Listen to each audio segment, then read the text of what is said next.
mi, alẹ́ mi o, tìrẹ ni Olúwa. Hey, so good morning, everyone.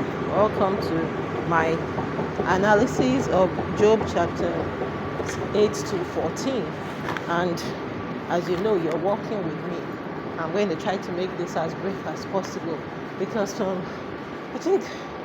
from like chapter 4 to say 34, we could have skipped all of that if Job's friends just kept quiet. That's just my long and short of it. They should have just kept quiet. And the lesson for me there is, don't be so self-righteous. Don't be so, it's not about you. You know, so you hear news, somebody had a miscarriage, somebody had an accident, somebody was kidnapped. My theory is that the reason why people spew insensitive things is because they're trying to convince themselves that it cannot happen to them. So it's not about the other person. They're not trying to comfort the other person. They're trying to tell themselves that, oh, I take all the necessary precautions, so it will never happen to me. But in saying and doing that, number one, you're wrong. But number two, and more importantly, you are insensitive. Because the reason why you say, for example, you go to the house where someone lost their child, and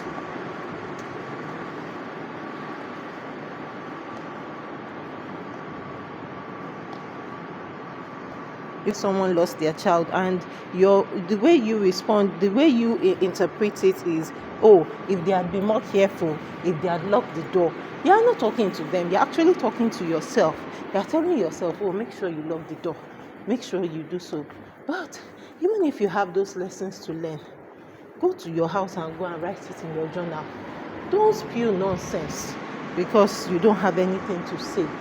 Keep quiet. If you cannot be kind, you know, they say in a world where you can be anything, be kind. Be kind. Don't talk anyhow. Don't talk like a fool. Please. And now I can really, now that I'm going chapter by chapter, because before now, all I just do is I just skip over all those long talk and I just go straight to where God started speaking. Because for me, he was the one that was youngest among them. I've forgotten his name. I think it was Elihu.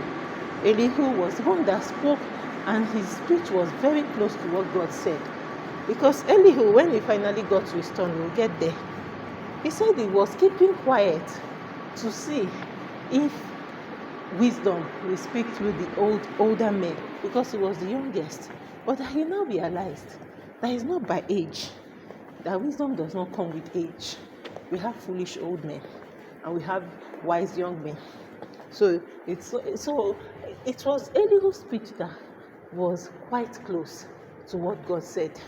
Of course, he also still missed it, because if my takeaway from all of that is that when you are going to visit someone that is mourning, if God did not tell you something, don't say it.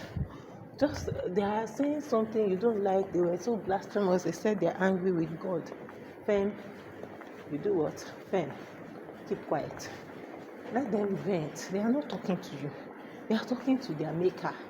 And if while they are venting and talking, the Spirit of God now comes upon you and it gives you a word, then you can speak. But every time man in his own composition tries to defend God, he misses it. You will always miss it. You are in a meeting, somebody is spewing trash against Christians, for example. What I would recommend you do at that point is begin to pray under your breath and ask the Lord, how do I approach this? What do I say? Because some of us will say we are defenders of the faith, and then you just open your mouth and you speak unwisely at that time, and you make everything worse. It could have very well been that in the person speaking and you not responding, that was God's plan to say that. So in the sense that Jesus Christ did not speak. He did not speak to Pontius Pilate. He did not speak because it was not yet time for him to speak. The only time he answered was when Pontius Pilate asked him, are you the Christ? And he said, you have said so.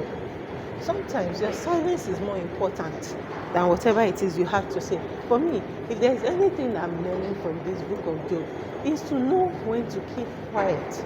There is a time to speak and a time to refrain from speaking. Job told his friends that time that you people were silent, I think they were silent for 7 days, that's when I received the most comfort. You now opened your mouth and spoke it. You were able to keep yourself for 7 days without speaking. After 7 days, it is well, the Lord will help you. And if you need to go somewhere, oh, sorry, Job, I need to go for my meeting. I'll see you, I'll find time to come and visit you.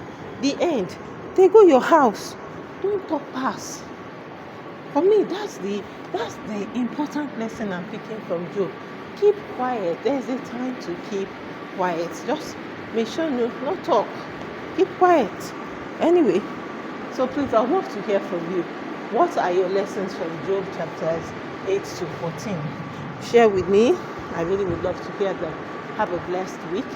I've decided I'm going to try to start doing it at the beginning of every week so that we can enjoy.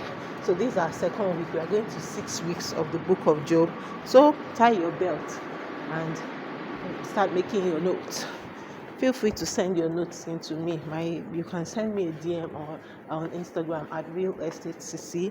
I really would love to hear your thoughts. Please share.